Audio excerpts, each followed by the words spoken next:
My name is Patrick Watts Forbes. I am the LAFD Community Emergency Response Team Coordinator for Central Bureau. And tonight's topic is on earthquakes, what you need to know about them. What we're going to be discussing tonight is not the science behind earthquakes. I'm not trying to educate you in that way. What I want to give you is a quick and dirty what you need to know about earthquakes, and more importantly, what you can do to get prepared for them and what you can do before and after the earthquake so that you can recover the fastest from them. This is part of our continuing education training. We put these on every third Wednesday of the month, and we've been doing that since COVID began, actually. And so we welcome people from all around the country as well as from other countries. We regularly have people from Chile and Argentina and a few other countries out there. If you look in the chat, we have people from Florida, Georgia, and um, probably from Washington and a few other places all around the country. So thank you very much for the people attending, especially on the East Coast, where it is considerably later than it is here on the West Coast. So thank you very much. This is streamed on our YouTube channel, and you will. Okay, Daryl, can you stop requesting things? It is popping up on my screen here. I'm not requesting anything. I'm just sitting here. It's saying that you're requesting meeting summary with AI companion and requesting meeting questions. It's not me, my friend. I'm literally on my cell phone. Okay, well, that is great because technology, as we'll discuss, is wonderful. It works. It's great when it works, and then it is absolutely horrible when you're dependent upon it and it is not working correctly. So, No worries. Since we're still waiting for folks a little bit, I will just drop out, see if I can fix that if it is indeed coming from my phone. it stopped, so I think you're good for now. Oh, alrighty then. All right. We'll go ahead and get started. One of the things that I think a lot of us, especially if we've been living in a place for a long time, is that we don't realize that there's a whole world outside of where we live.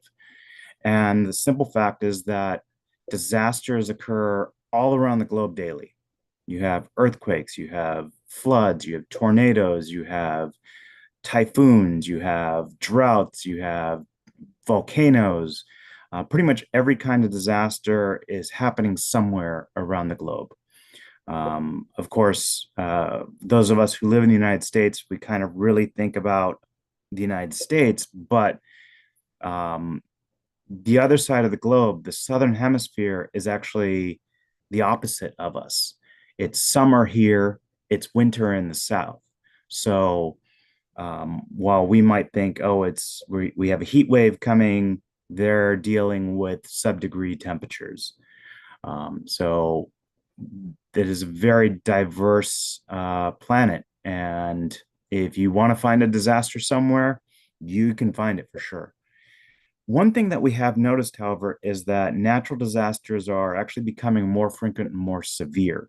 Now, we don't know if this is necessarily just a short-term trend and it will go away.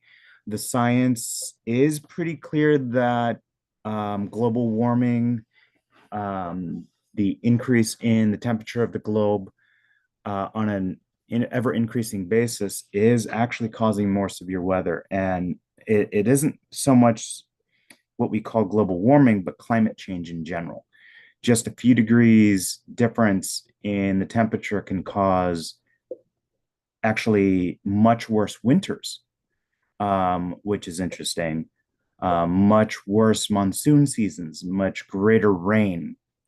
And those, of course, lead to flooding and hurricanes that are much more significant and much worse than we're used to seeing.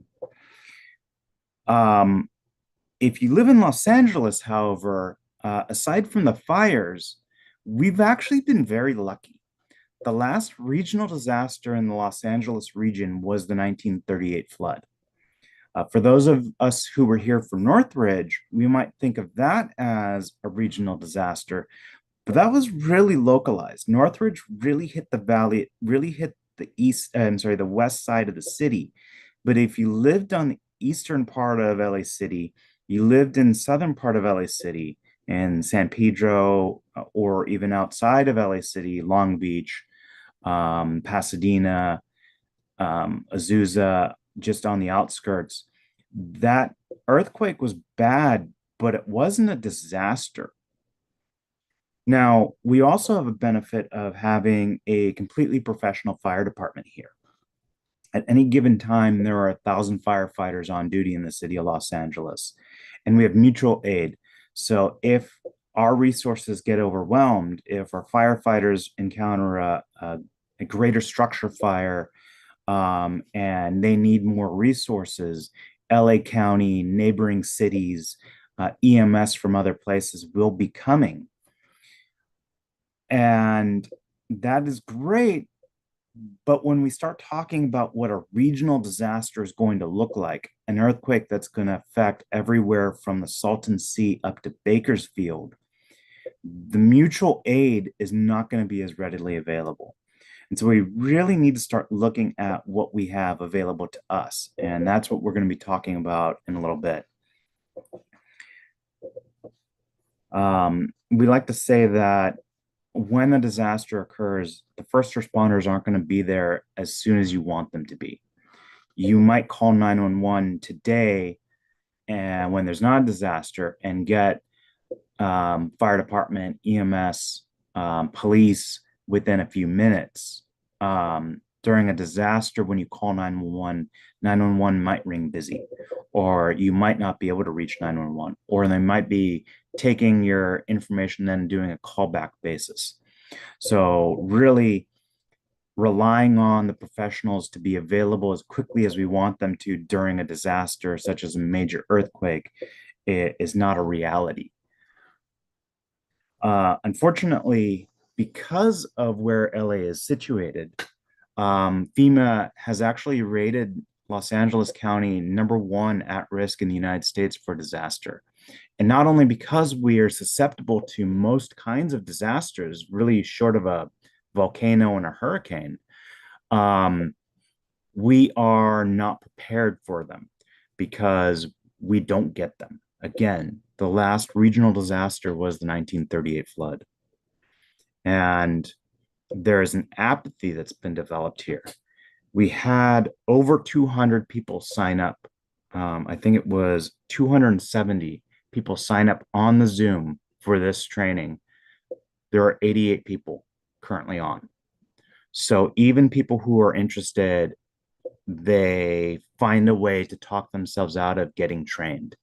And that is the reason why LA County is #1 at risk for a disaster. We don't get them, and our people are not ready for them, which is terrifying. Hopefully, we'll get over 100 people trickling in the next few minutes, but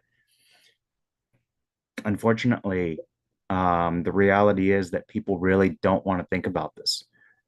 They would rather hope it never happens than take training and find out what reality is and what they can do about it, which is sad because, as we'll talk about, there's a lot of things you can do to get ready so you are prepared and you don't have to worry about the earthquake. So, one of the big questions that we have is really for those of you who have lived in LA City, you've probably felt several earthquakes this year. And the question is, why are we having so many? The answer is actually interesting. It's not that we are having more earthquakes than we typically do. It's that over the last 20 years, we've actually had less earthquakes than we normally do. We've averaged over the last 20 years about 4.0 or greater earthquakes a year. But if you look over the last 65 years, over the last what historical data that we have, we're averaging closer to 20 4.0 magnitude quakes a year. Sometimes there's bigger shocks, Northridge, For those of you here, San Francisco, Long Beach. Other times it is no more than really maybe a 5.0, 6.0 at the worst. But for the most part, the fours are what get us a little jolted, and that's the extent of it every year. So really, we're kind of seeing 2024 more as a return to normal than an outlier, um, because people have short-term memories. We just don't remember how many quakes there were, and quite frankly, 20 years ago, I couldn't tell you how many 4.0 or greater earthquakes there were.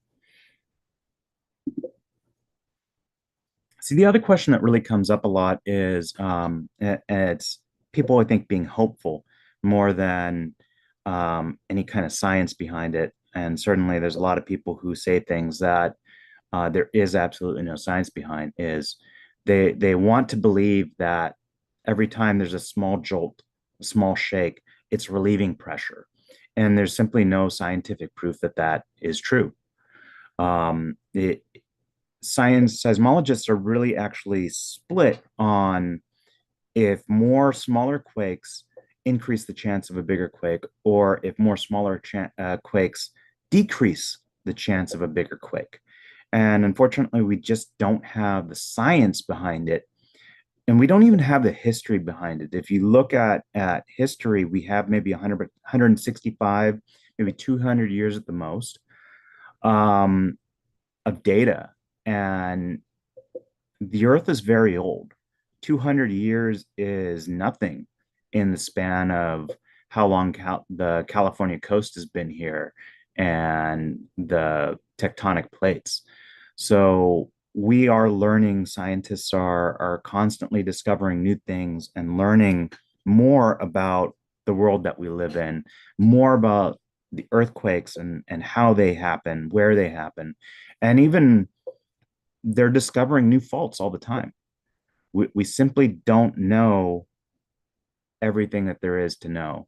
And the great news is, however, that we're learning more every year, every few years. There is greater knowledge and greater technology that makes us be able to predict better, understand better, prepare better.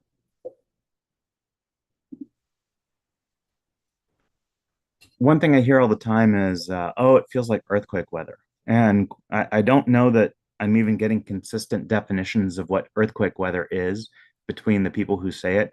I think they just say it just to say it. Um, but there's simply no proof that earthquake weather exists. Earthquakes happen all the time. You can have earthquakes during hot and dry weather. You can have earthquakes in hot, muggy weather, rainy weather. For those of us who remember the hurricane that came through and almost hit us, we had an earthquake while it was torrential downpouring out, and we called it the hurricane. We can have earthquakes during cold weather and snowy weather. There is no such thing as earthquake weather, but again, it goes down to people trying to reinsure themselves that they have control over their environment. So if they say there's such a thing as earthquake weather, this feels like earthquake weather, that makes it more comforting for them if there's really an earthquake that does occur. But the, there's just nothing that corroborates that at all. And if we look at the largest earthquakes in California, at least that we have documentation of, we can see that they happen all months of the year: January, April, March, November, July, June, October, May. I don't see an August in here, but this is only a small snapshot of it. And what we're looking at is actually the top 10 on the left, worst earthquakes in California, documented history. Um, and for those of you who remember Northridge, that didn't even rank in the top 10. That is number 14. But certainly it was one of the most devastating earthquakes that we experienced here. And that's not to say that something like the San Francisco um, quake in 1906 was not even more devastating. It certainly was. But as we get into this, we'll discuss what makes an earthquake devastating. And it's really location, location, location, time of day, time of day, time of day kind of thing. What I've done is I've highlighted the in bold the earthquakes that affected LA County, and you can see that we're Kern County is kind of on the edge there, but the most significant earthquakes that we've had have not even been in the top 13 that the state has experienced. And then we have a few more quakes that we might have remembered: the Billionaires quake, Sierra Madre quake, La Habra quake, and those are not even in the top, 15, 16. So as we talk about disasters and what what earthquakes are and why they are so scary for us and why we need to make up stories about things like earthquake weather and the more smaller quakes we have, the more pressure it relieves and reduces the chances of a bigger quake. And the lies that we tell ourselves, it's earthquakes are completely unpredictable. We don't know when the next earthquake is going to occur. We don't know where the next earthquake is going to occur. We don't know how bad the next earthquake is going to be. And if we could predict, if we could see, oh, there's a earthquake um, pattern forming and it's going to come in the next week, at least we could prepare for it. But if you look at the other parts of the country that get seasonal disasters, you look at hurricane season, the South, the East, you know about blizzards and snowstorms, you know about Tornado Alley. Um, People don't get prepared for that even then. They know it's hurricane season, and when the hurricane is about to hit them, that's when they go to the store and clean it out. So I don't know that we would actually be ready and prepared for an earthquake if we knew that one was coming next week. The other thing is that earthquakes are indiscriminate. They will destroy anything, or they won't. And that's really any kind of natural disaster. You could be in the path of a tornado and it might destroy your neighbor's house and not yours, or it might destroy your house and not your neighbor's. And if you live in a trailer park, you're probably all going to lose your homes. But earthquakes scare people because they can't prepare for them or predict that they're going to happen. And the technology behind building a better, more earthquake proof home simply doesn't exist. But to that fact, you can't build a hurricane proof home either. You can't build a tornado proof home either. You can make it more resistant. And our building codes have improved, but we saw after the San Francisco quake in 1906 that yes, they improved the building codes. And then we didn't have a lot of earthquakes after that. And people complained about, oh, it was so expensive and it costs too much to make it earthquake resistant. We don't know when the earthquake's going to be. So let's loosen up the requirements, loosen up the building codes. And then they got another earthquake. And because they had loosened up the building codes, more homes collapsed and there was more damage. And they did stupid things like putting the debris out into the bay and then building on the unstable ground that they just made new land on. And that, of course, caused subsidence and things to slip into the ocean. Um, so, really, there's a lot of things that we could be doing that we're not. And again, it goes back to we haven't had a bad earthquake in 30 years. So, what are the chances of another bad earthquake happening in the next 30 years? And to their credit, the seismologists aren't really helping because they're saying, yeah, there's a good chance we're going to have a big quake in the next 20 to 200 years. Well, none of us are going to be alive in 200 years, so it might not be our problem, but it could be tomorrow. And most of us, if not all of us, hopefully, are going to be alive tomorrow. And then we get into the unknowns. How bad is that quake going to be? Will I die? Will it destroy my home? How long will it take to recover? And that overwhelms people. These kinds of questions, they don't want to think about it. When we do outreach and we talk to people and ask them these questions, a lot of times they want to get away from us as quickly as possible because they just don't want to think about it. Now, the good news is, well, I'll get to the good news shortly, but let's talk about what makes a bad quake. Quite frankly, it's the amount of shaking. The more shaking, the worse the quake is, the greater the magnitude is. But it's more than that because you could have a big jolt that's very violent and not cause much damage. Now, you spread that over minutes, and that amount of shaking will definitely cause some damage. So it's really the amount of shaking times the duration of it. Now, we had a drill in South LA on Saturday, and I asked this question: how long was the Northridge quake? And nobody could give me an answer, but I like the one that somebody shouted out, which was a long time. Yeah, it felt like a long time if you were in it, for sure. But what is a long time? The Northridge quake lasted about 8 seconds, and there's some varying numbers on that, anywhere between 5 and 15, maybe 20 seconds at the most. If you think about that, 20 seconds is not a long time. Um, the Ridgecrest quake, on the other hand, was a minute long. You start looking at the quakes that have hit Japan, and you're into the multiple minutes, 2 to 5 minutes. If Northridge went on for that amount of time, the amount of devastation that we would have experienced would have been far worse than what we got for 8 seconds of shaking. And it also depends on the distance from the epicenter. I live close to the El Sereno quakes that we got several months ago, and I missed most of them, fortunately. However, one of them woke me up, and it felt much worse than a 4.0 earthquake.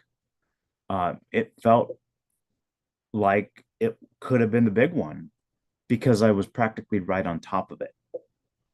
And the depth of the epicenter is also important. How deep is this quake? A shallow quake is going to do a lot more damage than and feel a lot worse than a very deep quake. Damage to the infrastructure. If there's no damage or very little damage to the infrastructure, electricity, water, gas, um, internet, then it's not a bad quake. But the longer the quake is, the greater the shaking, the more likelihood it's going to cause damage to the infrastructure. And certainly, if you're, say, a liquor store and you get a good jolt and it sends all your bottles flying around and landing on the ground, the damage to your business is significant for even a relatively small shake. One of the things that we have to worry about being in Los Angeles is tsunamis.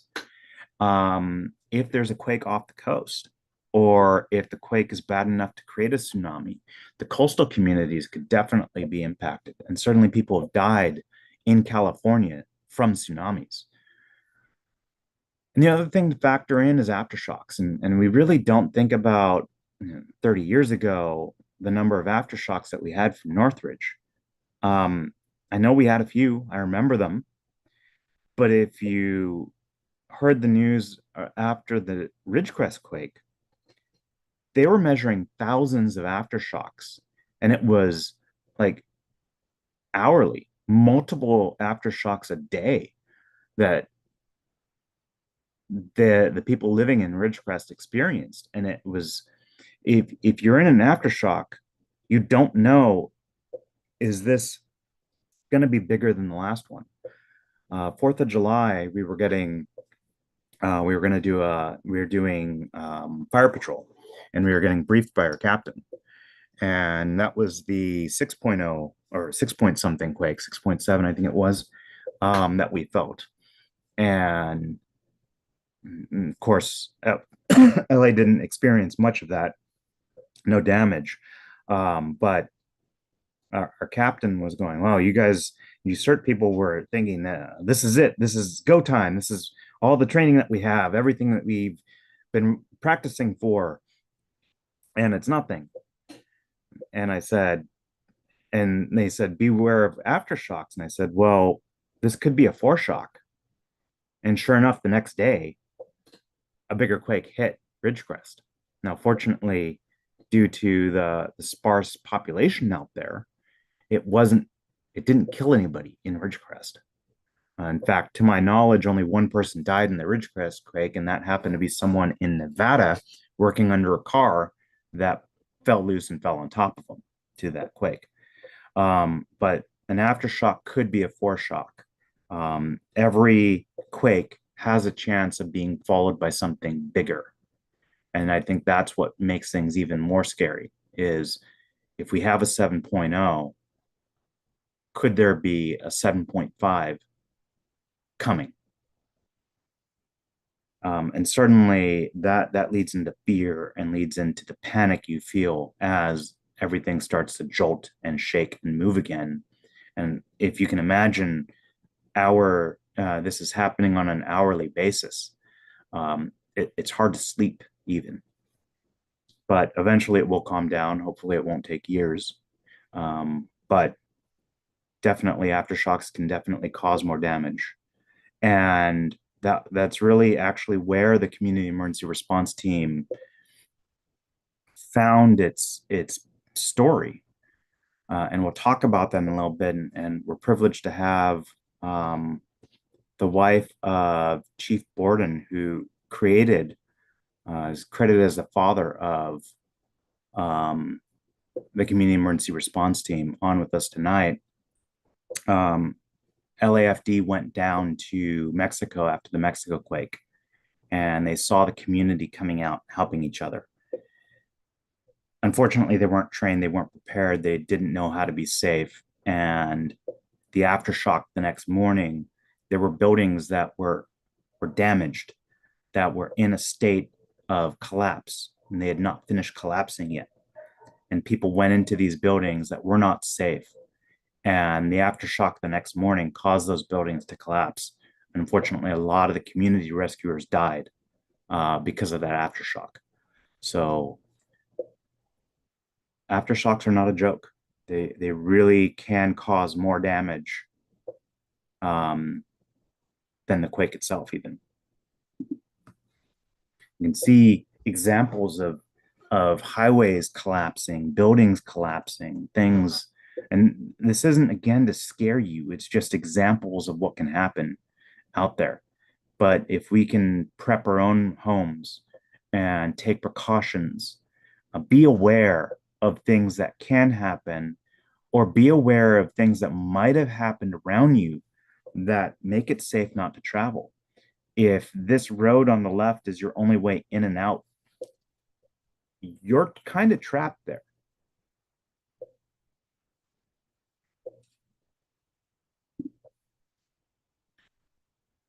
One thing that we used to do, and I've personally tried to move away from this, is we used to talk about how scary the earthquakes are. And we wanted to scare people into getting prepared. And that is not a good technique because people shut down when they're scared. If you tell somebody, oh, if you don't get prepared, the earthquake's going to kill you, um, it overwhelms their brain. And not only do they not want to get prepared, they just don't want to talk to you. They don't want to think about it. It is too scary. So what we want to focus on is, while we can't predict the earthquake, we can get prepared for it. If we're prepared for an earthquake, prepared in terms of making sure our home is ready, making sure we've secured things so they don't go flying off the wall, make sure that we have supplies, we have equipment, we have things so that we are going to be safe immediately after the earthquake, and then prepare for the consequences of the earthquake and recovering, then we don't have to fear the earthquake. Statistically, and you've seen the video and you've seen the numbers, there's 4.6 million people in Los Angeles, or something, more than 4 million people. 99.999% of the people living in Los Angeles will survive the earthquake. It's the fear of the unknown that makes us scared of the earthquake. And let me restate that. You will survive the earthquake. So there's not a reason to be afraid of it, but there is reason to get prepared for it. One of the things that we really don't talk about in earthquake preparedness is what is disaster recovery.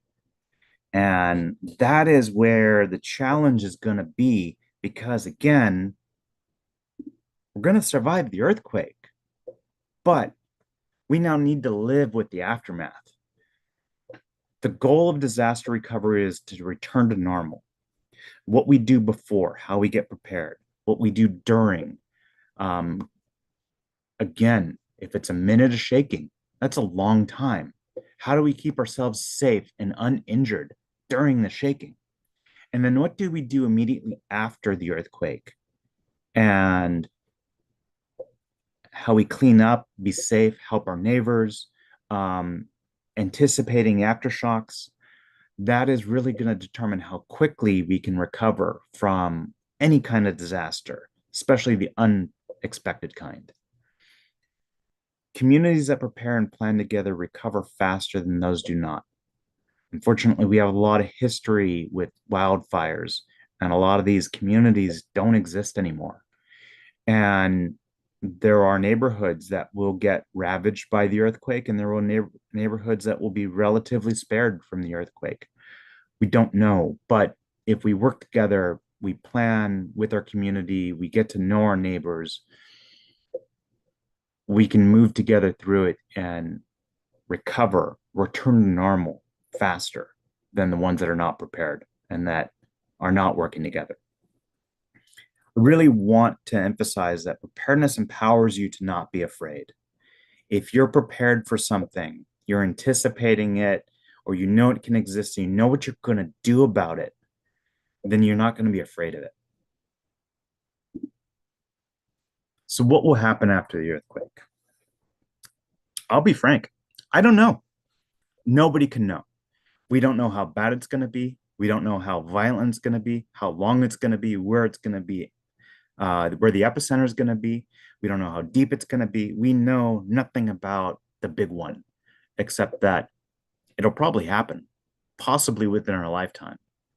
Now, based on disasters across the globe, disasters in this country, um, other earthquakes, other places in the world, um, we know a few things. In fact, even if we look at Northridge, we know power is going to go out.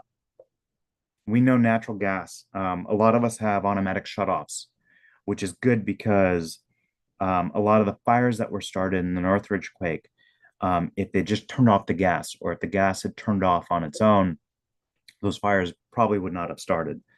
So we know that natural gas will not be available. If we have water, it will very likely be unsafe to drink. And you're going to probably have to boil the water or treat it in some way. But if you don't have natural gas and you don't have power, make boiling that water is going to be difficult. What we didn't have in Northridge is a dependency on cell phones. Today, most of us, if not everyone on this training, has a cell phone. And most of us probably rely on it way more than we think we do. I would say several of us on this training are probably addicted to our cell phones. And I can tell you from experience, I start to get the shakes if I don't have my cell phone with me for a duration.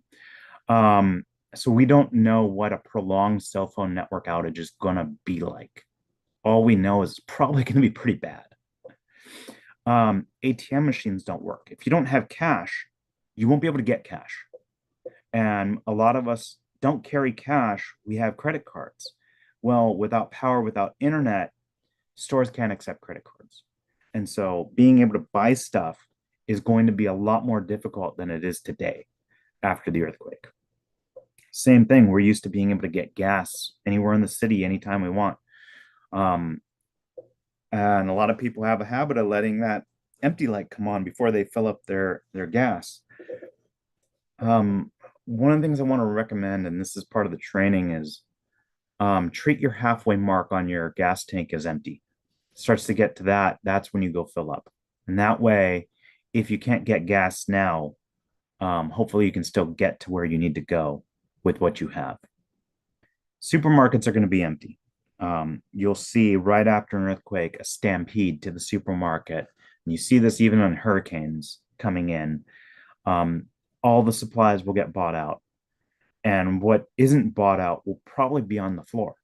And again, without power, refrigeration, without being able to use credit cards, it's going to be very difficult to buy stuff at the supermarket. And what's worse is that these supermarkets now run on what's called a just in time system. They won't be able to restock, they won't be able to get supplies because they expect to have supplies come in as soon as they need them. And so they may only have a couple of days of supplies in there. And as soon as they run out, there simply is no getting more. And if the roads are damaged, um, people will have problems getting resupply. If the warehouses are damaged, restocking is going to be impossible, at least in the very short term. Supplies will come in from outside of the city. Supplies will come in from outside of the region, from other states, from Northern California, but it's going to take a couple of days. And to get to you, it's probably going to take a couple of weeks, especially if you're in a remote area. If you're in Big Bear, good luck. What I highly recommend everybody do, and this is relatively new technology. We did not have this for Northridge. The MyShake app, if you download it, it's from UC Berkeley Seismological Lab. Download it to your smartphone if you don't already have it. Will give you, hopefully, give you early warning. It could be anywhere from a couple of seconds, or it could be a couple seconds after the earthquake starts shaking. But it could give you up to a minute of warning. And I've heard that the Malibu quake that happened a couple weeks ago, a lot of people did get that warning, and I've personally seen it. You get a few seconds before that shaking happens, and that could make the difference.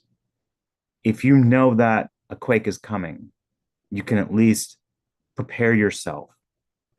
Plan, okay, if this shaking is really bad, I'm going to get under this desk. I'm going to protect myself. It's certainly a lot better than is that oh my God, oh no, is this the big one? Um, After the shaking starts. Make sure you turn on all the permissions it asks for, notifications, location in the background. Make sure it doesn't go to sleep. Android phones really like to put things into sleep. Make sure it can run in the foreground. It will actually monitor shaking around you um, as part of the system, which is pretty cool. Really, thank you. Oh, we're up to 100 now. Thank you for the people who have taken the time out of your night to come to this training. That's step one. Prepare, plan, train, drill, repeat. For those of you who came to the drill or the exercise on Saturday, thank you. For those of you who've been to my drills, thank you. For those of you who will hopefully come to our drills, thank you. It's all part of the process. You need to be prepared for yourself and your family. Make sure your family is prepared, because you can't help your neighbors if you're worried about your family. You can't help your family or your neighbors if you're not prepared yourself. So that preparedness starts with you, but it's really everyone. And if you can just get prepared for yourself and your family, that's really all we ask. So if you can take care of yourself, the first responders don't have to worry about you. The next step, however, get to know your neighbors, organize, start talking about What are we going to do? How are you preparing? How am I preparing? Share information. The next step after that is take the community emergency response team training. It's free training taught by the fire department in most cities. Um, it is great training. They should teach it in high school. I know they've been trying to, I just don't know where that's going, but everyone should take this training. Everyone took this training, we would be that much better off. Um, if you see a disaster drill and you're invited to attend it, do so. If you can participate, do so. But this isn't a one and done. This isn't a, I took the training, I went to a drill, I am now ready for the earthquake. It is ongoing basis. You have to keep learning, keep training, look at it's perishable skills. It's like first aid. If you don't do it and then you need it years later, are you going to be able to perform the skills? No, you need to keep going and keep doing it. And then look at your plan, look at your preparedness. I have stuff that's 20 years old in my bag when I put it in the closet somewhere, I think. Uh, are the flashlights still good? The batteries still good? Is I had food in there? Is that safe to eat? You need to constantly be reevaluating and make adjustments. This is a very interesting statistic. As much as we love our firefighters and our first professional first responders, statistically, 95% of victims in a disaster will be rescued by community first responders. That's you and your neighbors. If a house collapses in your neighborhood, you're going to be there way before the fire department will. Hopefully, it doesn't happen. You probably won't be able to do too much, but if there's people who are injured and you can treat those injuries before the fire department gets there, hopefully it'll be minutes, could be hours, could be days. We really don't know. But what you do to help your neighbors could be the difference between life and death. So I mentioned the community emergency response team. Yes, it is in person. No, LA City does not offer an online version right now. Um, thank you all for being online on this one, but the in-person training is important because there's skills that you have to practice that really benefit being there, and is different being on an online class and an in-person class. Being able to see the instructor and interact in real time with them versus the people who are watching this on YouTube right now and can't ask questions. LA City offers training, probably more training than anywhere else in the country. We have classes that start every odd month: January, March, May, July, September, November. The November classes may start in late October just because of the holidays. It is a commitment. It is 17 and a half hours of training, 7 weeks long, one night a week for 2.5 hours a session.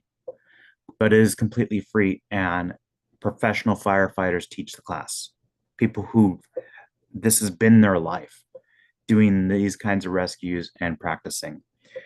LA County also offers training, and those vary a little bit. Sometimes they're 8 weeks, sometimes they're shorter weekend sessions, um, but the training's available out there if you seek it out.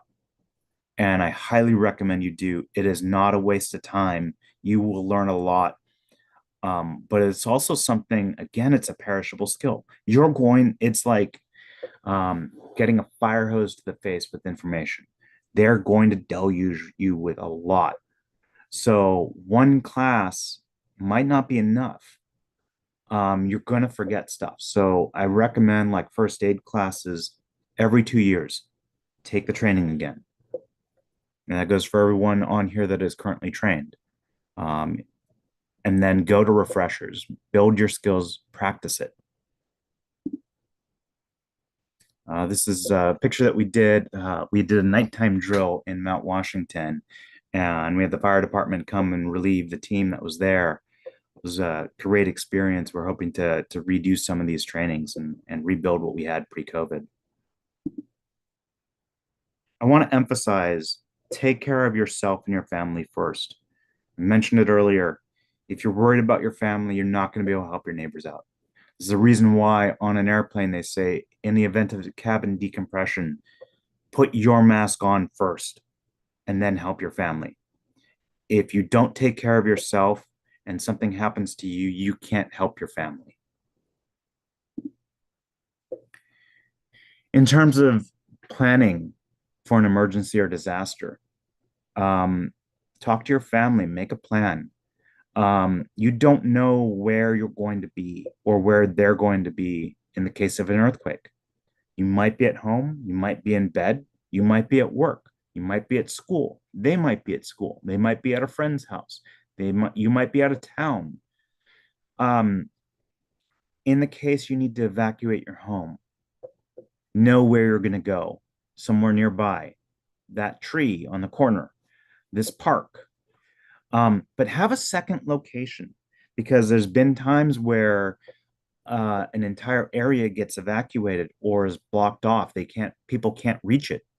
So somewhere across town that everybody knows to go to in case they can't get home. Have those two locations planned out, and everyone goes there as soon as they can and meets there. The out of state contact, it came about because with the switch telephone networks with local and um, long distance, the local switchboard would get overwhelmed and it would be very difficult to make a local call. So, but it would be easier to actually make an out of state call so everyone can contact the out of state aunt, uncle, friend, grandparent, and they could reach them a lot easier. We still keep this in here because even though that may not be true anymore, it might still be easier to reach someone out of state because the cell phone coverage here is going to be spotty. Calling each other might be difficult, but if you can get a call out, calling someone who is going to collect information and say, yes, I've heard from Sally, I've heard from Jimmy, I've heard from Ted, um, and they're all safe. And this is where they're going. This is their plan, what they're going to be doing and where they're going to be going. And that way, that out of state person becomes your kind of um, Facebook um, messenger, or it's that repository of information. Plus, I'm sure they're going to be happy to hear that everyone is safe when they contact them. Um, if you have pets, a lot of us do.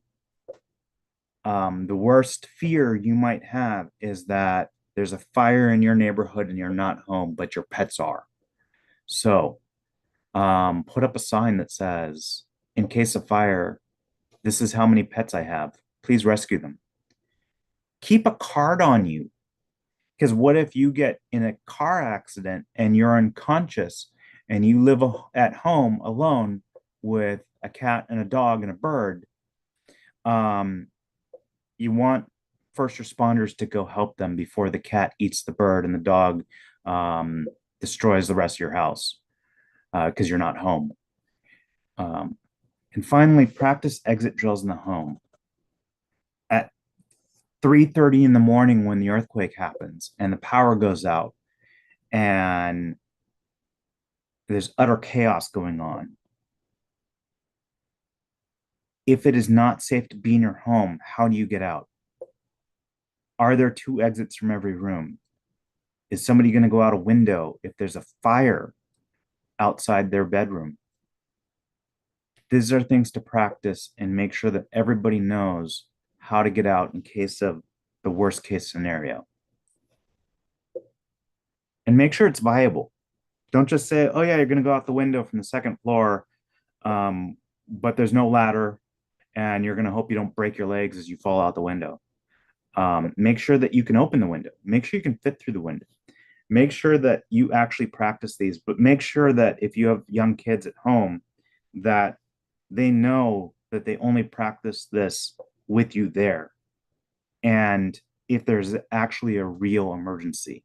That's the only time. Otherwise, you don't want your 6-year-old practicing this while you're, cooking dinner, and suddenly they're down the street going to the contact to the gathering site.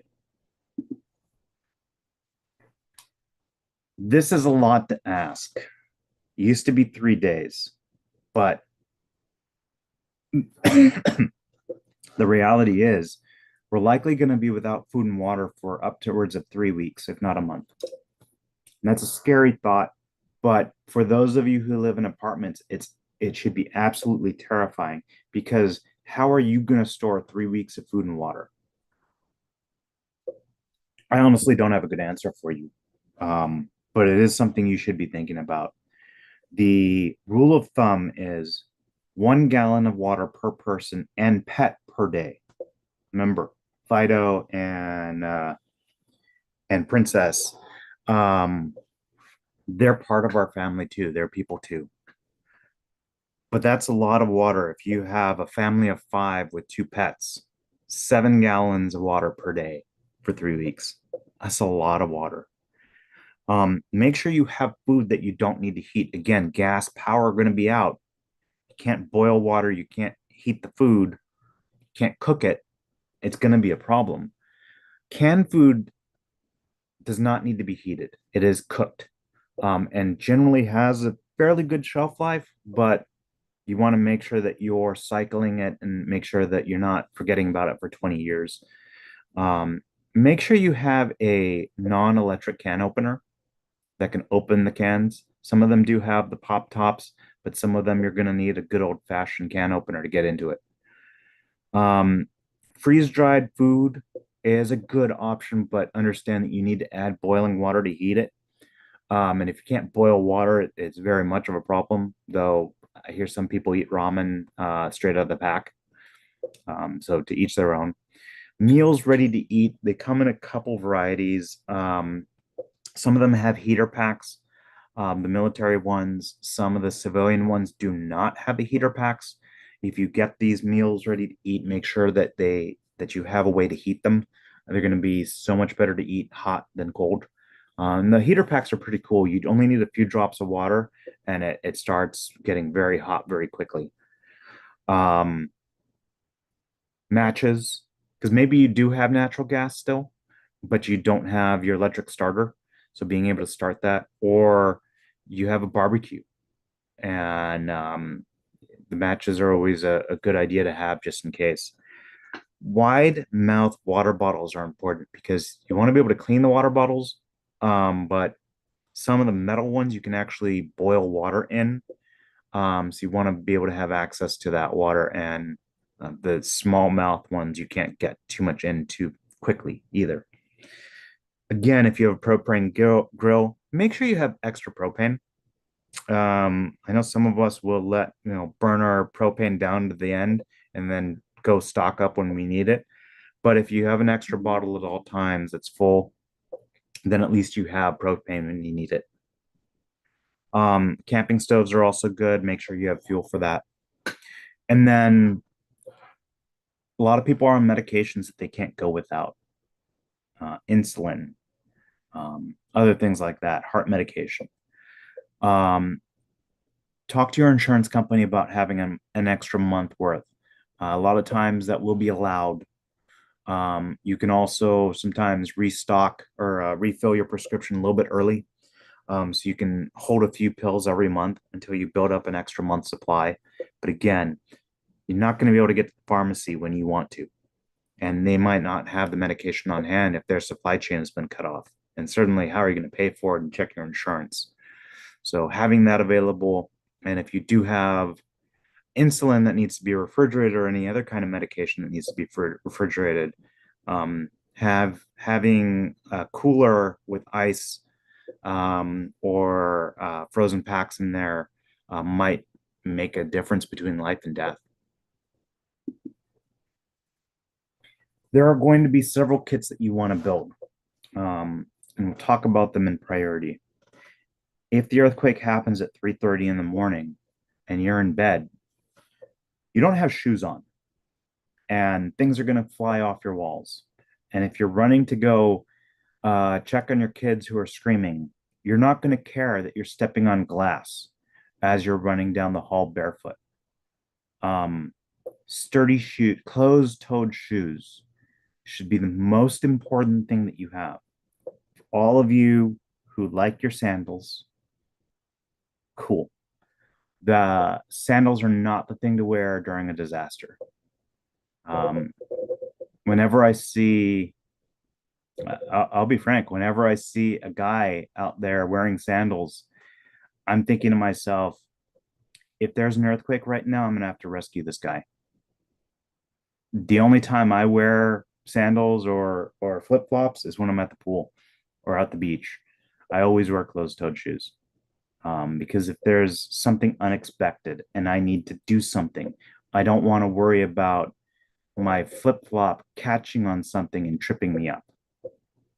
Socks are also important. Extra pairs of socks. Having wet socks is not a fun experience. And certainly don't want to be wearing shoes without socks. Leather gloves, and I know there's vegan people out here who would object to this. However, synthetics, while they're great, melt at a much lower temperature than leather gloves. And if you're dealing with something hot, something that's been touching a fire, a light bulb that's broken, you don't want to touch it with a synthetic glove and have that melt to your skin. A hard hat. And I specify a hard hat here instead of some people have thought about bicycle helmets. Um, a hard hat is designed not to, it's not a helmet. It's not designed to absorb the impact of something. It's designed to deflect it away from your head. If something falls on you and you have a little plastic hard hat that's suspended away from your skull, hopefully whatever hits your head is going to bounce off and slide away from your head and not actually give you a concussion. Because we know things are going to be falling, things are going to be flying across the room, and if we get hit in the head, who knows what's going to happen. It's not going to be good, that's for sure. Pry bar, an emergency tool. If your bedroom door is closed and your house shifts or something falls in front of the door, you might need to pry that door open to get out of your own room. Flashlight with fresh batteries, not in the flashlight. For those of you who have had your kits for 20 years and your flashlights, your batteries have been in the flashlight, you could probably throw the flashlights out. Batteries degrade as soon as they go inside anything, especially the alkaline batteries, and they start to leak. And then sometimes they'll start to swell. And especially, I had a mag light that was in my center console and checked on it years after it was in there. And of course, we have high temperatures and low temperatures and all sorts of things. Yeah, that flashlight was unusable. And because it was metal, the battery had swelled inside of it and there was no getting the battery out. I did find out that apparently Maglite has a lifetime warranty. I probably could have sent it in. I threw it out. Make sure leave the batteries in their original packaging. If it's rated for 10 years, that's inside the original packaging. If you put in your flashlight to check it, it starts the degradation process immediately. Light sticks are great. They don't need batteries. However, they do have a lifespan. And after a couple of years, the light sticks won't be as bright, if not at all. If you wear eyeglasses or contact lenses, you take your contacts out at night, make sure you have an extra pair of eyeglasses in a container that's going to be crush proof or at least crush resistant. Worst thing you want to be is blind as a bat, fumbling around in the dark. A whistle is really useful because if you're trapped and you need help, you can only yell for so long, but you can blow a whistle for days, weeks, and hopefully someone will hear it and help you out. Two-way radio. We talk about radio a lot. Your cell phone's not going to work. Being able to call someone, talk to your family, even if you're all trapped in your rooms, you're not going to be able to reach each other on your cell phones. But if you all have two-way radios and can call each other within the house, at least you can talk to each other. and possibly other people, your neighbors. This is the part that people don't want to think about. You might not be able to flush your toilet. And if you're sheltering at home, things will get stinky, things will get bad real fast. Without clean running water, disease happens. So you want to take precaution. Everybody has to go to the bathroom at some point. If you're eating meals ready to eat, MREs or high calorie food, it it's not going to be what you're used to. Or even if you're eating canned food, it's not going to be what you're used to. Your digestive system might not be okay with this. So have a plan about what you're going to do. You can buy one of those 5 gallon buckets. You can cut up a pool noodle and make a seat. Definitely want to have trash bags, contractor bags, something in there that you can then seal up, drawstring ones that quickly seal. Um, Cat litter is also good. Cat litter is absorbent and clumps together. For those of you who don't have cats, you might not know this, but it is actually a great thing to have if you need to go to the restroom yourself and you don't have running water. It does not hurt to have plastic sheeting, tarps, contractor bags around because if your windows have broken or blown out or something, it makes a good quick replacement window. Duct tape will help you seal it. Rope or paracord, you don't know when you're going to need this, but oftentimes you're going to have to tie something up, and having that available is very helpful. Um, I am not a fan of hand sanitizer with alcohol. Alcohol dries out your hands. Um, there are antibacterial hand wipes that I prefer. They're called BZK wipes. They're standard first aid wipes. They don't use alcohol, so they don't sting, but they also the reason why I like the hand wipes over the hand sanitizer lotion is because when you use a hand sanitizer lotion, you don't wash away whatever's on your hands. With the wipes, you can at least get it off your hands. And I prefer those over I actually, the Red Cross says you use hand sanitizer when you can't wash your hands with soap and water. And the Red Cross says that if you use hand sanitizer, you can use it twice, and then you absolutely need to wash your hands with soap and water. Hand wipe, um, they do make them with soap as well, water-free ones. That at least is a good idea to have just to take care of yourself, because again, your water may not work, and certainly is not going to be safe to drink, and might not be even safe to wash your hands in. Unscented bleach can be used to purify water. Um, Fun fact, unscented bleach has an expiration date on it too, and it's not that long. So if you think you have unscented bleach that's been sitting in your closet for 20 years that you're going to use to purify your water, I got news for you. Extra toilet paper. um, Remember at the beginning of COVID when everybody ran out of toilet paper and there were long lines of people at the stores, and the first few people in line bought all the toilet paper? Um, if you've gone camping before or you survived a pandemic, you know that the two things you need are clean drinking water and toilet paper. And you can use the toilet paper to blow your nose if you need to. Maybe don't buy out the store. Most of us will be sheltering at home after the earthquake. So we need a good kit. This is an addition to our under the bed kit. We want to have one flashlight with unused batteries per person, a battery powered lantern, so you don't need to use your flashlights, but you can light up the room, glow sticks, a large first aid kit. And please take training and learn how to use the contents of your first aid kit. It does you no good to have a suture kit in your first aid kit if you don't know how to suture. And same thing, the other stuff in there. If you don't know what it's for, then it does you no good to have it. Take first aid training, take advanced first aid training. Now, you can take EMT training, though EMTs actually don't do much first aid.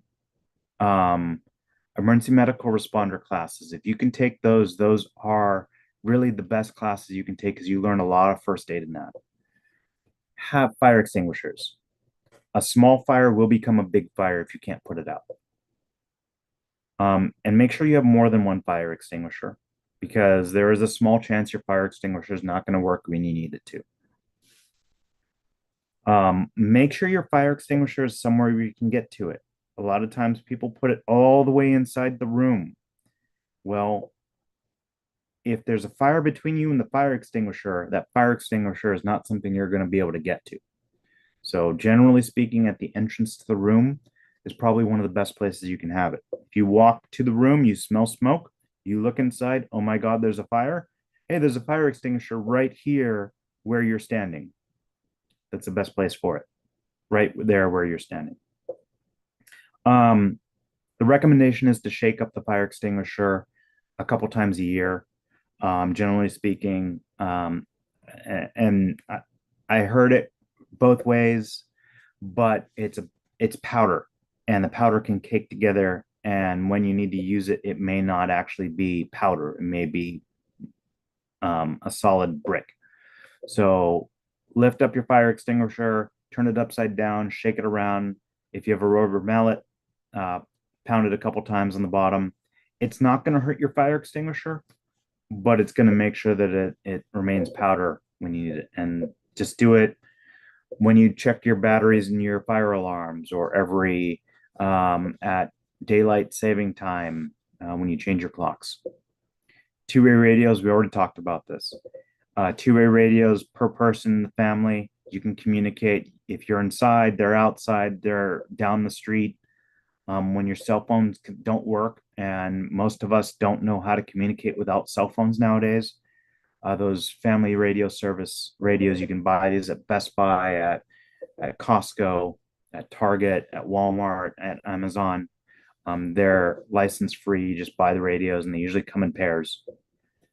Um, if you have kids who rely on technology to keep them entertained, who have a 15-second attention span, you might want to have some games, playing cards, board games, something to.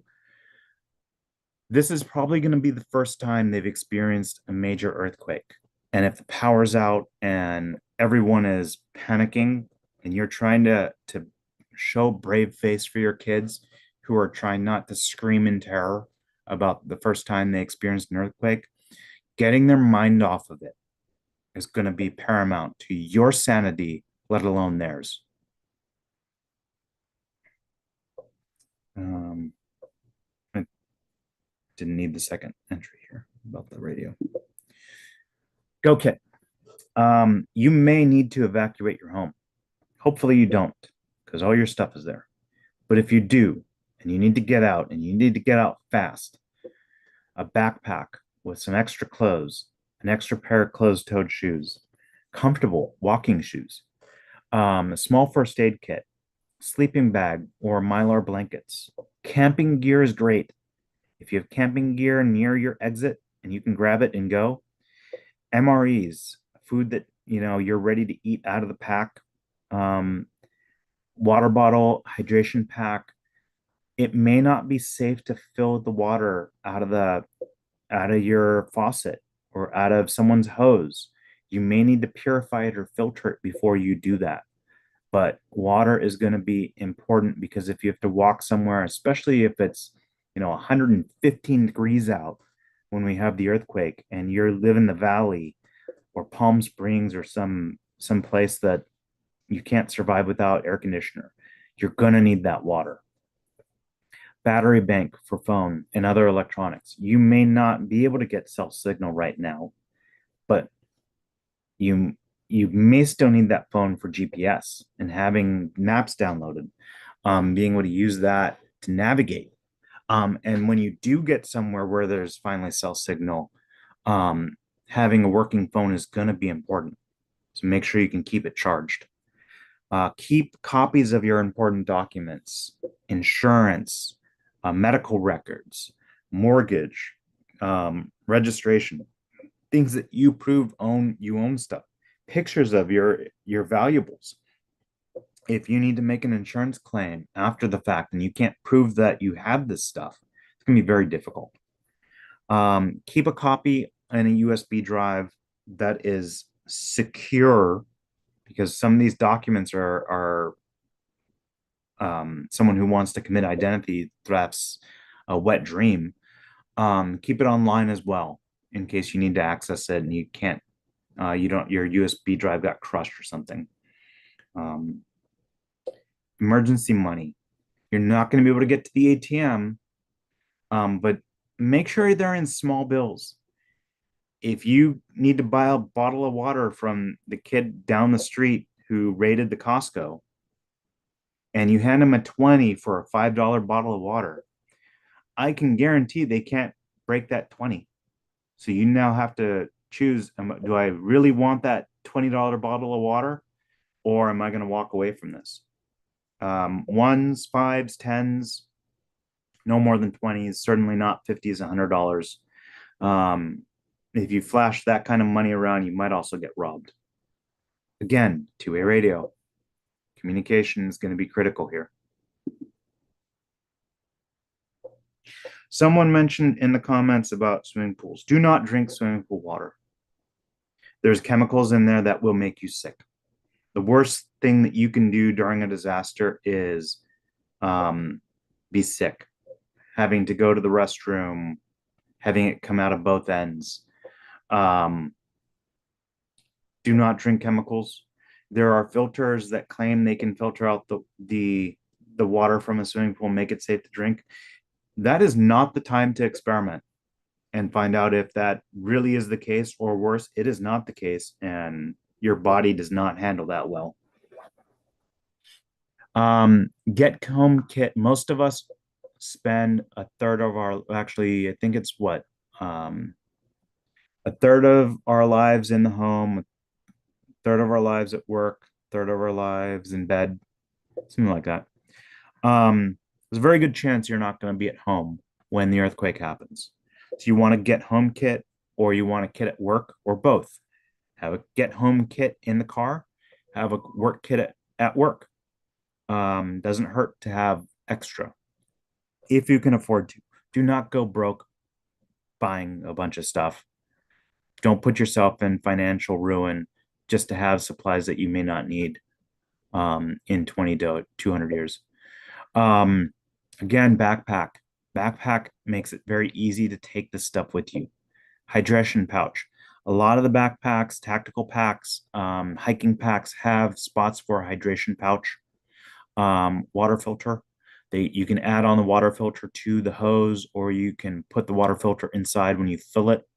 Both are options. Just remember which one you're doing so you don't contaminate your water. An extra set of clothes, comfortable shoes.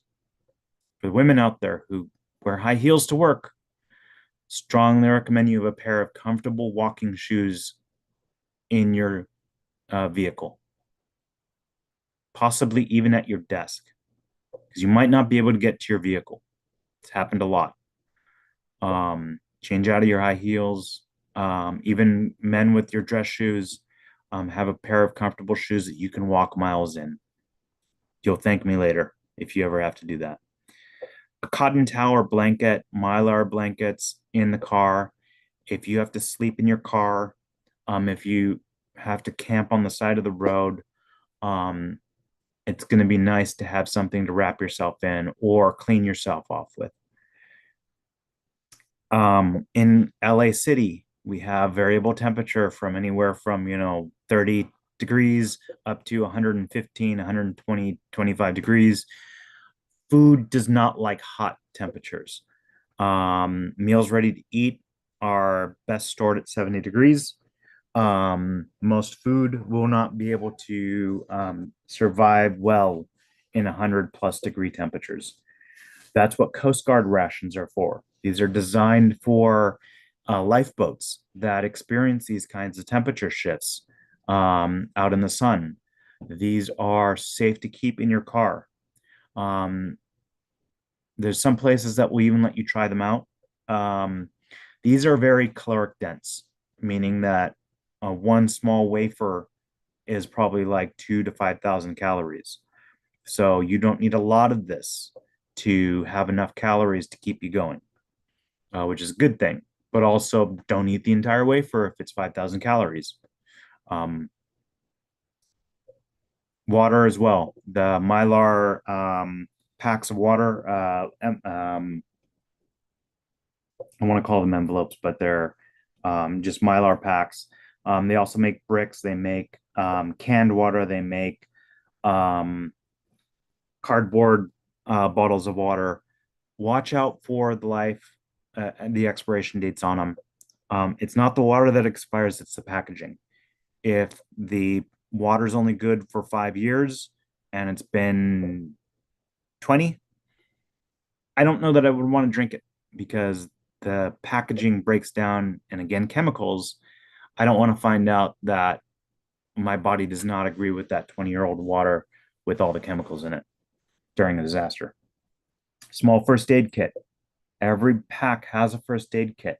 If you cut yourself, you want to take care of that. If you step on something, you want to take care of that because an untreated injury can get infected and go from something that you can take care of with a first aid kit to something you need to go to the hospital for if it gets infected.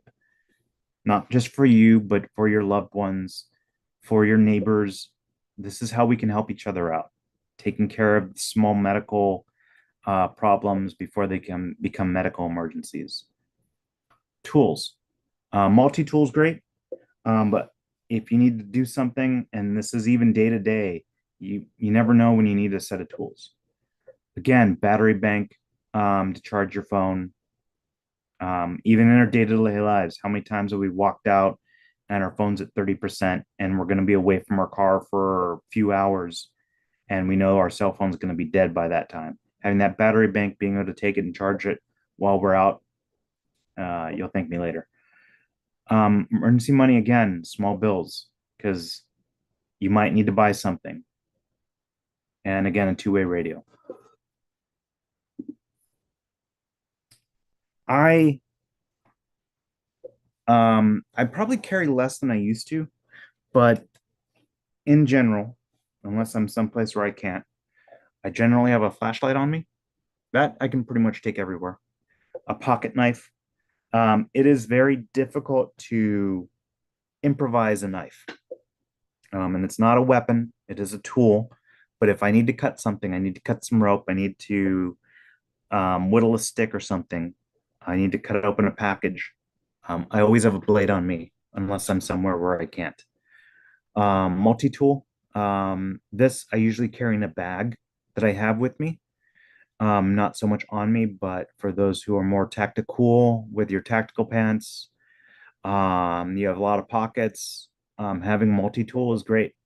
I have one that I can open one-handed because if I'm holding something and I need to secure a loose nut or something, I might not have the option to use both hands to get that tool open to what I need. Small first aid kit. It's usually in a bag with me. Um, Water bottle, because you never know when you need to fill up some water and drink something. Um, Again, bank from my phone. Most of us, a lot of us now don't carry cash on us. I say that for certain people that might be asking for money. But I usually try and keep at least a few dollars on me. That varies a lot though. Again, you do not want to put yourself in financial ruin to get prepared. Buy it over time, buy what you can, what you're comfortable doing. Make sure you don't let it go to waste. If you have extra food in your closet, cycle it out. Um, if you have canned food that you like, that your family likes, that your kids like, have some extra of it. Just make sure you cycle it back in and restock. This is the American Red Cross 20 weeks to prepare. Um, it's buying over 21 weeks, a couple items or a few items a week. If you follow this guide, you're probably going to be in pretty good shape. I'm sure the numbers on here, 175 for radio weather. I don't know that that's valid anymore, but you can find this online. Just search for American Red Cross 21 weeks to prepare. There's also a Spanish version of this as well. Want to go back to getting to know your neighbors, and the community that prepares together survives together, recovers faster. Community is continuity. There's a lot of terminology out there that mean different things to different people. So, for the sake of this, when I talk about neighborhood blocks, I'm talking about 10 to 25 households, generally homes on a street. Um, my neighborhood block, if I'm in an apartment building, might be the floor that I'm on. These are rough estimates. A neighborhood is generally going to be made up of multiple neighborhood blocks, 60 to 6,000 households, roughly, or one apartment building might be a neighborhood. A community is going to be made up of multiple neighborhoods, which are made up of multiple neighborhood blocks. Roughly 6,000 to 60,000 households is in a community. If you drive around LA City and you see the blue signs with names on it, those generally denote the neighborhood or the community that you're driving into. If you go on nextdoor.com and search, put in your address, a lot of the people who've lived there for a long time have built out their neighborhoods so that you can get an idea of what neighborhood you actually live in. When I say get to know your neighbors, get to know the ones you can trust, your immediate neighbors. It's not just about the disaster, but these might be friends. It used to be when someone new moved into a neighborhood, the neighbors would come say hello, give them casserole, introduce themselves. That doesn't happen anymore. Generally speaking, we don't talk to our neighbors anymore. Um, you shouldn't get to know your neighbor after the earthquake happens. But if you get to know your neighbors, you get to know who you can trust. You can also get to know who you can't trust. Not every neighborhood is going to be, the idyllic. Everyone is trustworthy, honest, and great people. There will be people who may be problematic. There, a senior lead officer said that 10% of any population does not belong there. And for whatever, might not be a dangerous person, might not be a criminal, just doesn't blend into the neighborhood, that you don't get along with them. But it doesn't mean that it's a bad person. But as you get to know your neighbors, you figure out who you can trust, you can figure out who you can share things with, who has your contact information, who knows your kids. If you can't get home and your kids are there, and you can call your neighbor, or if you're out of town or going on vacation, let your neighbors know because, hey, I know you're in Paris right now, but there's some lights on in your home. Are you expecting anybody over there? Is someone checking in on your cats? Or is someone breaking into your place because you posted all your vacation photos on Facebook and let everybody know you're going to be out of town for a month?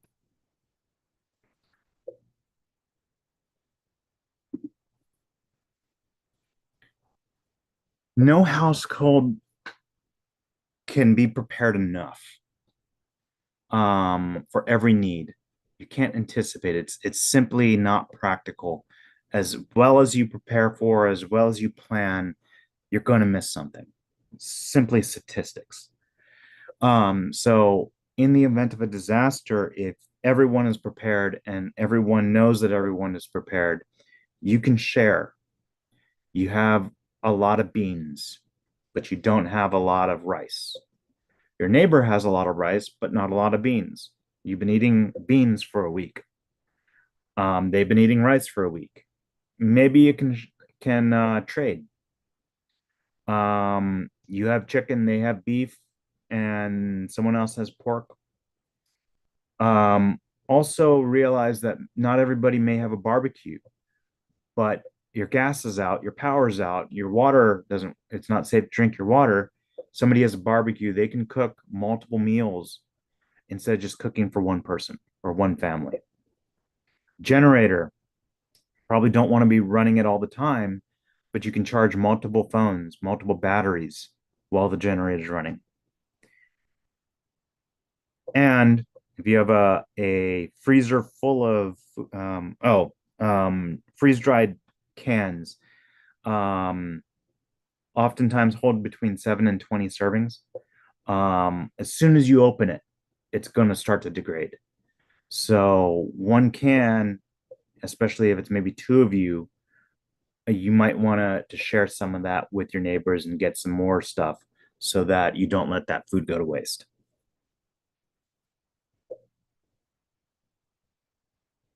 Again, talk to your neighbors. Start talking about what are we going to do during an earthquake? This is how I've planned. This is how we're preparing. What are you doing? They might not have thought about it. And now you're getting them to think about it. And they might have thought about it and they might have a lot of ideas that you didn't think about. Sharing information, but also knowing what's going to go bad. And if you don't want it to go bad, sharing it with your neighbors is not a bad idea. Just, of course, be selective about who you're sharing it with.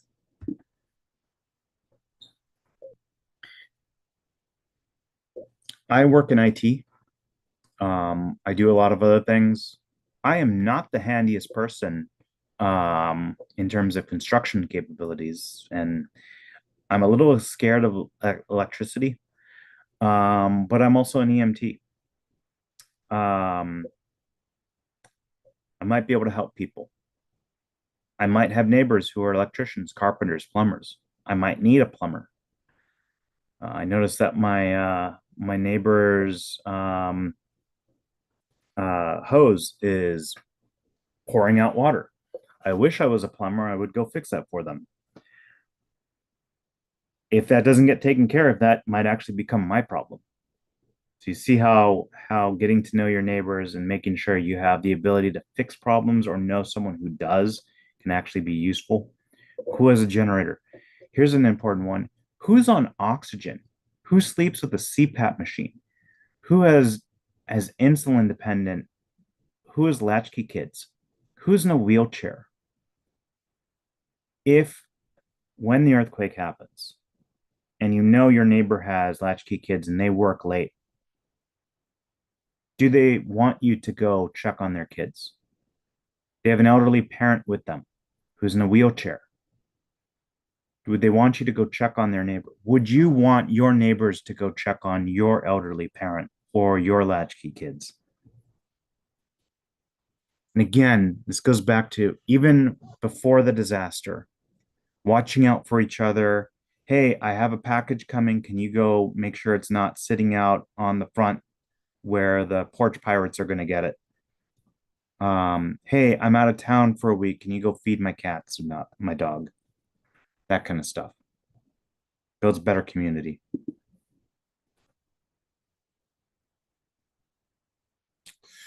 We'll do some training later on about radio communications, but again, we've been talking about needing radios, being able to communicate. Knowing how to talk on the radio is important. But there's other stuff. If everybody has these family radio service radios and has you have a neighborhood channel and power goes out, there's a gunshot, there's an earthquake, fireworks are going off. You don't know if it's fireworks or someone's house just exploded. We heard about that yesterday. Um, Being able to communicate on the radio, this should be a trigger. Everyone turns on the radio, starts monitoring, everyone checks in. You start hearing people checking in, and everyone's fine. Earthquake just happened. You call in, you haven't heard anybody, but you're the first one to call out. Scabril 1, my family is safe, my home is undamaged. And then other people who've been monitoring start also calling in, and you hear everyone's fine, no damage. Wasn't a big deal. But you start hearing, this is Cabrillo 1, Family member fell down the stairs. I think she might have broken her leg. My front window shattered and I see cracks in my wall. Things got real. This is actually possibly pretty serious, and you might want to go check on your neighbors. Put up a help okay sign that's visible from the street so that as your neighbors are doing an assessment of your block, they know, oh, someone needs help here, or oh, this person's okay. We don't need to check on them. This is an example of what an okay sign looks like. Date and time. If this has not been updated in a while, you might want to go check on them, make sure they're still okay. Oh, that's a big giant red sign that's screaming for help. I should go check on them and see what they need. This comes from Map Your Neighborhood, or in LA City, we call it the Ready Your LA Neighborhood. It really focuses on that first golden hour after the earthquake or other disaster. The LA City Emergency Management Department manages this, but it is based on Map Your Neighborhood, which is also facilitated by the Red Cross. Um, Either one works if you live in LA City, but Rylan is customized for LA City specifically. And you can have a city employee. Actually, I honestly don't even know the condition of this program right now. Um, but check out readyla.org. You can reach out to us later and we can put you in touch with emergency management department and see about getting someone to come out and facilitate your training. This is something you want to get together with your block, your neighbors, and go through this program. Part of it is going to be to identify neighborhood gathering sites. These should be visible. You want your neighbors to go there, check in, make sure everyone's okay. They see people gathering out there, someplace where they're naturally going to want to go to. They can share information and organize a response. You're going to form teams of 2 to 3 to check on more vulnerable neighborhood members in the neighborhood. Again, the elderly, latchkey kids, people who with injuries or mobility challenged, people on oxygen. They're gonna go door to door, checking on the help signs and homes that don't have signs. Make sure no one's trapped or needs help. Um, they will also turn off natural gas if they need to. If it's leaking, they can see it, smell it, hear it. The dial's spinning out of control because if your neighbor's house catches fire and the fire department can't get there quickly, that fire is going to spread to your house. So this is about keeping it, in all reality. If I make sure my neighbors are safe, then I don't have to worry about their problem becoming my problem. But I also want to help my neighbors too. And they're going to, again, communicate using those FRS radios we talked about, the family radio service radios. They should be checking in the gathering site every 30 to 60 minutes. Something like this. Yeah. Someone's front yard, signage is good. They'll also set up neighborhood care centers. So these should be inside, sheltered from the weather. Obviously, you want to make sure the building is safe. This is where elderly, injured, unattended minors can gather here and keep each other safe, feel safe, feel like the chaos is under control and there's somewhere safe for them to be where they can be monitored and receive medical attention. The community emergency response team the training talks about do the greatest good for the greatest number of people. And this often gets left out in the shortest amount of time. After an earthquake, time matters. If someone's injured and bleeding out, they only have a certain amount of time before they lose too much blood and lose consciousness and then die. Someone's injured, you want to take care of them. If they need help, you want to get to them quickly and get them help. A lot of times when we do these drills, we see discussion for 30 minutes about the person who's squirting blood, about the best way to stop squirting blood. Well, that squirting blood stops on its own. but not in a good way. So don't over discuss. You want to come up with a plan, execute, and commit to it. But if the plan is not going right, step back, reevaluate, come up with a new plan, and get it done quickly and efficiently. I talked about the Community Emergency Response Team, again, created by LA City almost 40 years ago now. And it is free training here. It is nationwide. It is worldwide. It is based on the training that firefighters get. You get the same training they do at the very basic level. They get a lot more advanced training than we do, but teaches disaster preparedness, how to understand a fire. How can I put out a fire? How can I make it so this fire doesn't grow? How can I use a fire extinguisher? How can I turn off my power, my water, my electrical, my gas? How to use a fire extinguisher and why and when to do these kinds of things. How can I do basic first aid? We've added in that the instructors now teach hands-only CPR and stop the bleed as well. Light search and rescue operations. Look at a building, tells it safe to enter. Be aware of the signs that are up. When you walk into Home Depot, what kind of dangers are in there? When you walk into a Costco, what kind of dangers are in there? When you're walking around inside of a building, where are the emergency exits? Where am I going to go? Think about this. If there's an earthquake and you're in a Costco, what are you going to do? There's a lot of stuff up there that's going to come crashing down on top of you. Come up with that plan as you're walking around. Where's the emergency exit? If I'm all the way inside the store and the power goes out, the lights are out, and the building is filled with dust and a lot of hazards, how am I getting out of there? Do I need to go all the way to the front, or are there exits that I might be passing as I'm walking around? How do I organize as a team? How do I help my team members when they've seen something that is horrific and they've never seen this before and now they've been shaken to their core? What can I do to help them? CERT, unfortunately, there's a lot of bad things that happen around the world in our communities, in small neighborhoods, even schools.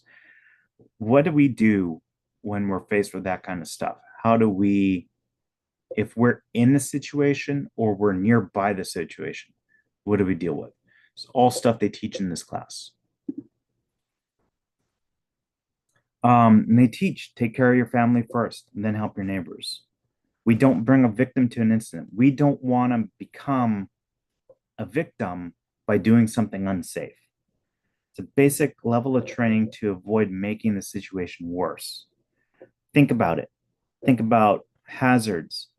There's electrical lines down by a car. Do I know that the electrical lines are live or not? I have to assume that they're live because I don't want to get stepped over into the pool of water that's surrounding a down power line and go down, and then someone has to rescue me or worse. Um, and for those of you who think I don't want to help my neighbors or this is way too much, you can just take care of yourself and your family and don't help your neighbors. That's perfectly fine. If you can take care of yourself and your family, that means the fire department doesn't have to worry about you. And then how do you organize the neighborhood and the community to be able to work together after the earthquake? This all helps you become a force multiplier for the fire department. And again, we offer trainings, we offer drills. We do this on a monthly basis. Get you out there and actually practicing the skills that you learned. Went over this. Ready. The neighborhood team program is something that we created as CERT coordinators to really be the answer to what's next for the CERT graduates. You've taken this training, what's next? And we've talked about the Ryland Map Your neighborhood organization. We talked about the CERT training. We add in neighborhood watch components for those that have active neighborhood watch. It's really grassroots. We build this from the neighborhood up, not requiring the city to be involved. We don't ask the city to make this happen. We talk to you and your neighbors and say, if you want to make this happen, how can we help you make this happen? And we're looking for leaders to step up and say, I want to do this in my neighborhood. We've really created a system here that standardizes a lot of the stuff. Um, we've created step-by-step guides. We have orientation sessions for people who can't make that 17 and a half hour commitment to take the CERT training. You're more than welcome. In fact, we encourage you to take the neighborhood team program trainings that we offer because you don't have to be CERT trained to do this to help your neighbors. But we want you to eventually take it if you can. And we've standardized the drill templates. So when you attend our drills, you'll see the same thing over and over again. Repetition is key. Doing the same thing, fixing what you did wrong, and then doing it again and again until it becomes muscle memory is how you learn. And then we work with neighborhood councils to set up staging area kits that have everything you need for the first 3 hours of operation after the earthquake occurs. After the earthquake occurs, after the first hour where Ryland kicks in, you realize this is bigger. You're going to go to your neighborhood staging area. You're going to deploy out damage assessment teams. How bad is it? Where do I need resources? Find that out now, stabilize what you can, move on, and then come back with an incident response team that has more people, more tools, more resources, so you can take care of the problems and bring them to a conclusion.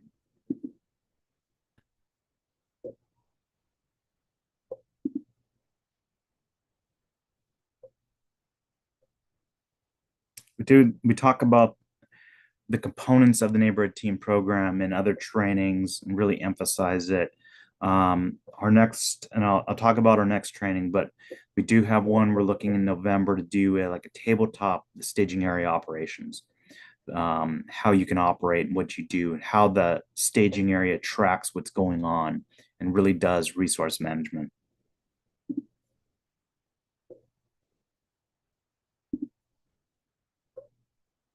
Um, in terms of where staging areas should go, a lot of people think schools or fire stations, public parks, those are actually really bad locations. Schools go into lockdowns, fire stations are not staffed during disasters usually. Public parks are way too open. Businesses, houses of worship, in a lot of cases, it's a purely residential neighborhood and it's in someone's backyard or side yard. But we need 24/7 access. So if you're not home, you agree that your neighbors can go to your place and set up a staging area and take care of each other. And let's face it, if they're staging at your home and there's a fire there, they're going to put the fire out because they don't want their staging area to burn down. So a little bit of self-interest here as well.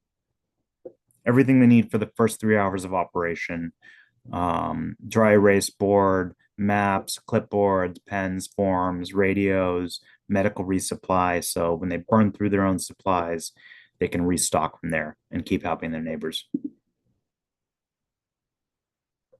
We do the drills all over the city out of the back of my truck or at a staging area. And again, we're trying to do these monthly, and it's repeatable.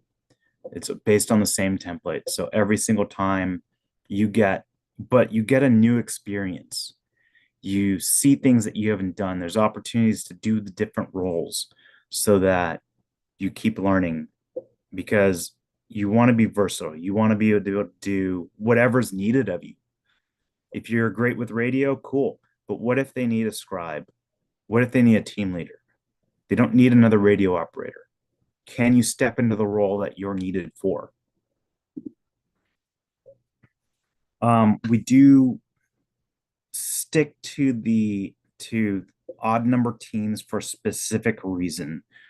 Even number teams can be broken up. If you have a team of four, that's two pairs. And if you want to, you can split those pairs up and it becomes problematic. We have a team leader with every team. The team leader's job is to make sure everyone gets home safely. That's that odd person, scribe and radio operator, and then everyone else is a hands-on responder. We've simplified the incident command system so it makes sense. So you don't need to know, okay, is this operations? Is this planning? Is this a supervisor? Is it a section chief? Who's the PIO? What does the PIO do? It's team leader, radio operator, scribe, everyone that else is a hands-on responder. And if you go to the fire department and say, I can help, this is what I can do, any of these positions can slot into an ICS, Incident Command System chart.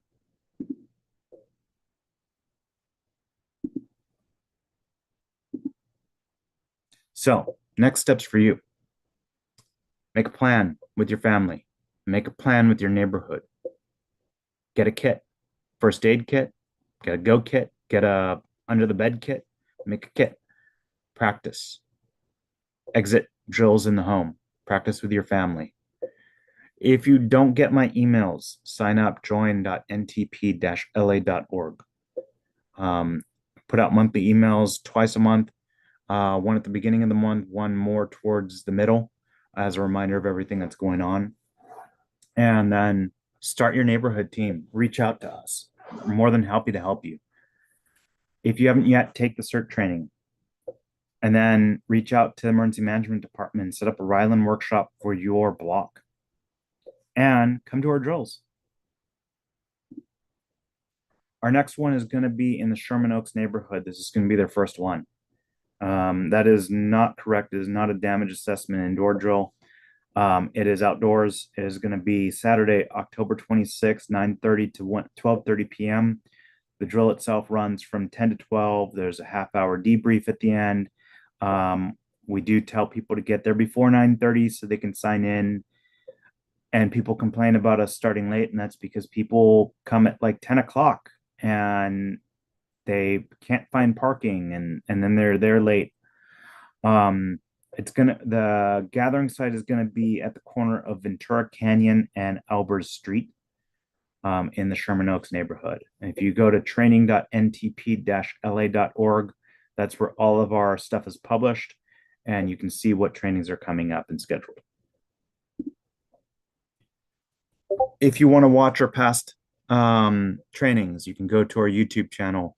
You can search for LAFD CERT or LAFD CERT coordinators, and you can see all the trainings that we have. Some of them have been edited and put up.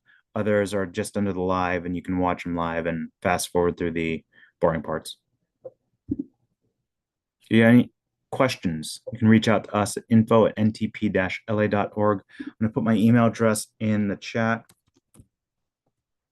Patrick@disasterprep.org. And you can visit our website, ntp-la.org. All right, any questions?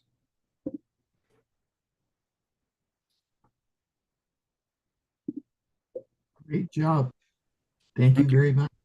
Thank you. And we hit 100 for a few seconds there. Unfortunately, we never exceeded that. And that just goes to show you, we had, again, 270 people, probably more than that, sign up for this.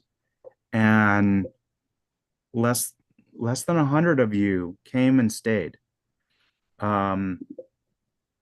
Unfortunately, that really goes to show you what the reality is here, is that unfortunately people are not taking this seriously. They are not prepared. They do not want to be prepared, and it is an uphill battle. Philip, you have your hand raised. Go ahead and ask your question. Sure, thank you. Yes, what was your email again? You said it was disaster at, excuse me, Patrick. I put it in the chat. It's patrick@disasterprep.org. I'll do it again. Patrick. Okay. I got, that's what I thought it was. Thank you.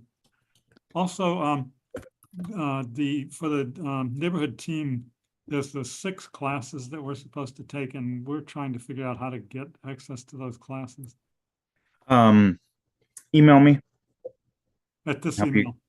What's that? At the Patrick@disasterprep. Yeah. Okay. Patrick@disasterprep.org. Okay. And I realized I sent that to as a private message to somebody, so it's in the chat now. I can put you in touch with Chin is also on here. We can help you get scheduled that. Thank you. Chin, I think you were here. Are you still here, Chin? I'm still here. All right. You want to add anything here? Say anything? You know, the only thing I'm going to grab onto, most everything here is pretty academic. The most critical thing in my in my mind and in my experience is that we all have to go out there and meet our neighbors. That is probably one of the most uphill battles I've ever seen. Aside from the apathy and sometimes hard, the hard thing that Patrick was talking about of getting people to simply show up, and probably the next thing or tied with that is getting people to know their neighbors. And as Patrick said, that is very, very critical. And let me tell you, any plan that you put together has to be done as a community. At the same time, I'll say don't be deterred by that. Work with the people you've got. If you've got 3 people in the neighborhood, you start there and then you continue to try to build from there. But you do need that community input. You need that community participation to make it work, because like many of the things you've seen here of communally sharing resources, using generators, other things like that, you need people. And like Patrick said earlier, which we all say, meeting your neighbors that morning, uh, you're out of business. So really make that effort to say hi to your neighbor. You don't have to get to know them on the most intimate levels, but at least know them enough that you guys can come up with a plan. That's the only thing I want to say to you guys. And again, thank you guys for being here. And as I like to say in my teaching sessions, thank you for the privilege of your time, because you could be nearly anywhere else. And you guys are the 100 people of the 275 or whomever who signed up who actually made it here. So thank you. Absolutely. Chin, did you have anything in the chat that you were responding to that we should bring up, because not everybody can see the chat? No, I don't think there was. I don't think there was too much going on in the chat. There were basic discussions about should you use pool water, and we talked about all of that. I don't see anything at least right now, but there are 13 new messages since I started talking. I'm just going to take a quick run through here. A lot of people are asking if they can get copies of the slide deck. Um, if that's possible. And I Hey, think Chin, that's can I I think just that's get really in about it. there? Sally Thompson, the fabulous Sally Thompson from Battalion 10. Hey, You Sally. go. I can say the best way to get to know your neighbors is to get a dog.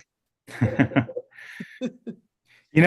interesting thing about that, in my neighborhood, we have a lot of dog walkers, and they admit they don't know each other's names. They know that's Princess's humans or that's Fido's humans. That's kind of weird, but I don't, yeah, it's a great way to socialize, but also get to know the people, not just the dogs. Would be my You got it. recommendation. True Agreed. that. And Patrick, one of our attendees, is asking about signing up for the October 26th exercise, which is taking place up in the valley. How do they do that?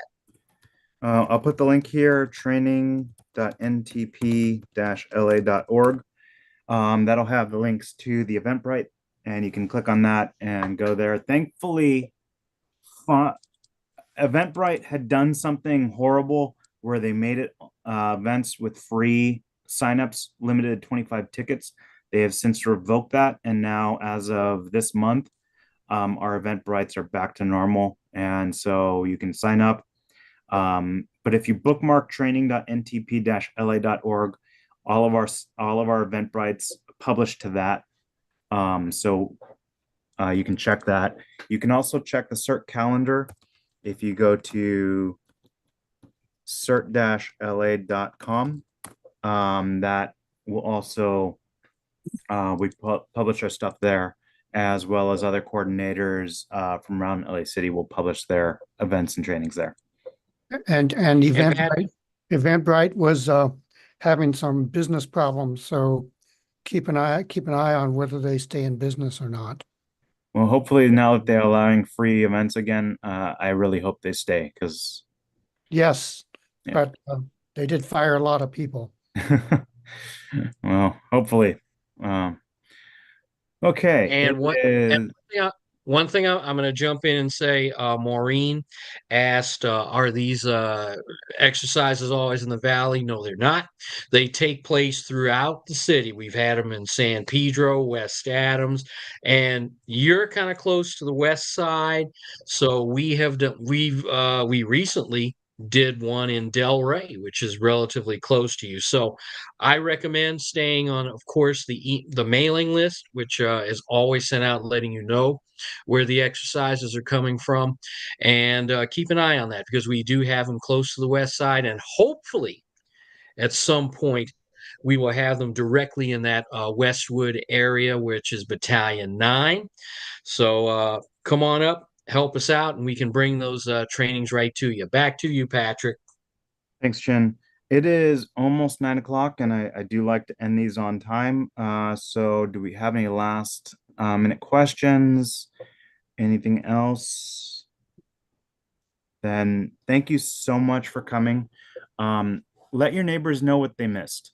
Again, if you're interested in being a team leader, reach out to me. Let's get something going in your neighborhood. We'll bring the trainings to you. We'll bring the drills to you. We'll help you. We'll hold your hands. This is so important that we get this done now, because what if the people who think that a bunch of small quakes means that the big one is coming are right? Then we need to get prepared sooner than later. Worst thing that we can do is go into this big one being in our current situation, which is not prepared enough. Thank you, everyone. Have a good night. Thanks, Patrick. Right.